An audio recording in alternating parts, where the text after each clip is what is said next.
As soon as I heard, I got this news, this fascinating news, I ordained myself and I left my lay life. I became monk. So I will continue to search for him. I wonder whether I would see him. Anyway, my ordination is for the Buddha. So that's my story, Pukkasati said. At that point, and then Pukkasati asked the other unknown monk, could you please, I am new to this monastic life, could you please tell me what you believe, even though you said that you didn't have a particular guru, but you just said that you believe, you practice some kind of Dharma. Could you please share your knowledge with me, your wisdom with me? Of course. And then there started a dialogue between the two. And then the unknown monk continued to talk for a few hours. And then toward the end of his presentation, I would say, in layman's language, there was a pin drop silence. And Pukkasati was deeply touched, deeply moved by the explanation, the presentation by the unknown monk. And Pukkasati told the unknown monk, even though I repeatedly asked you, repeatedly mentioned that my ordination was in the name of the Buddha, you didn't tell me that you were the Buddha. And but you made me understand Buddha, you made me see the Buddha through your presentation. Friends, at that point, Pukkasati had never seen the Buddha in his life. The physical Buddha, the Buddha who we call in his physical body. He didn't see, he had never seen the living Buddha in his life. But even though he had never seen the Buddha, Pukkasati saw the Buddha through the Buddha's presentation, through the Buddha's teaching. At that point, the unknown monk was none other than the Buddha himself. At that point, I would put that in this way. Pukkasati saw the Buddha before he saw the Buddha. At that point, he saw the Buddha means through the Buddha's presentation, through the Buddha's teaching. In light of Buddha's teaching, Pukkasati saw the Buddha. And then he didn't know until Pukkasati became an anagami, a non-returner. He didn't know that he was now listening to the Buddha himself.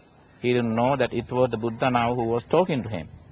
At that point, there was no necessity for the Buddha to tell Pukkasati in advance that he was the Buddha himself. And even though Pukkasati asked repeatedly, but later on, Buddha made Pukkasati see the Buddha through Buddha's own teaching.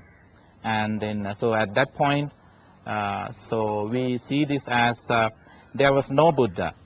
And then in the eyes of Pukkasati, and Pukkasati never knew that he was now listening to the Buddha. But later he saw the Buddha himself. And the other story is like this, goes like this. Vakkali he was deeply touched by the physical beauty of the Buddha. And then he became a monk. And most probably, his purpose of becoming a monk was that he could see the Buddha as much as he would like. And then wherever Buddha went, and Pukkasati, this Vakkali would be in the Buddha's audience. And at that point, one day, so a few months later, Vakkali had become the talk of the town in layman's language. And everybody would talk about Vakkali's behavior. And somehow one day Buddha came to know about Vakkali's behavior. And that's when Vakkali was present in the Buddha's audience. One day Buddha asked Vakkali, Vakkali, is it true that you had been following me? Yes, sir, I have been following you. Why? Because I need to see you. So you are following the Buddha simply because you need to see him? Yes, sir. And then, so that's not the way to see the Buddha.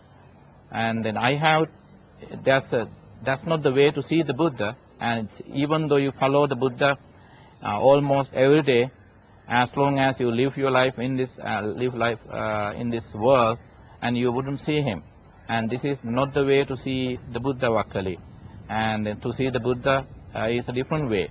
And simply because you follow the Buddha, simply because you see the Buddha's physical body, you wouldn't be able to see the Buddha himself. And Vakkali didn't get it. And he would continue to follow the Buddha. And then few months later, again, Buddha happened to talk to Vakkali. Vakkali, do you remember I asked you not to follow the Buddha, not to follow me? And then, yes, sir, you asked me not to. Then why are you doing that? Sir, I need to see you. That's why I'm following you. Vakkali, you should stop this behavior. And this is not the way to see the Buddha. And then at that point, for the second time also, Vakkali didn't get it. And it happened few months later again, and there was this dialogue, and this was the third time.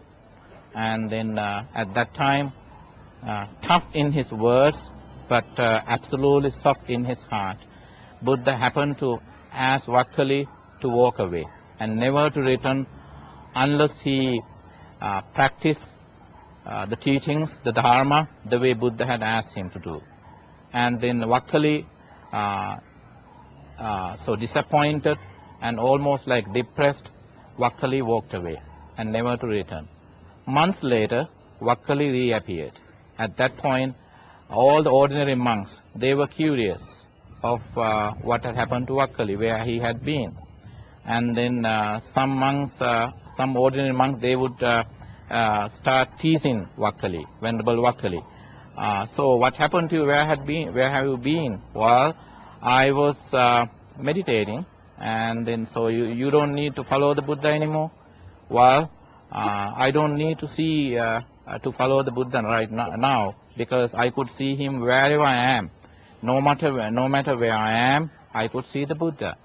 And then some monks, oh, you are lying, liar. And then they reported that to the Buddha. And then, so there was this fascinating dialogue between the Buddha and his audience with the presence of Venerable Vakkali. And then now Buddha is talking to Venerable Vakkali.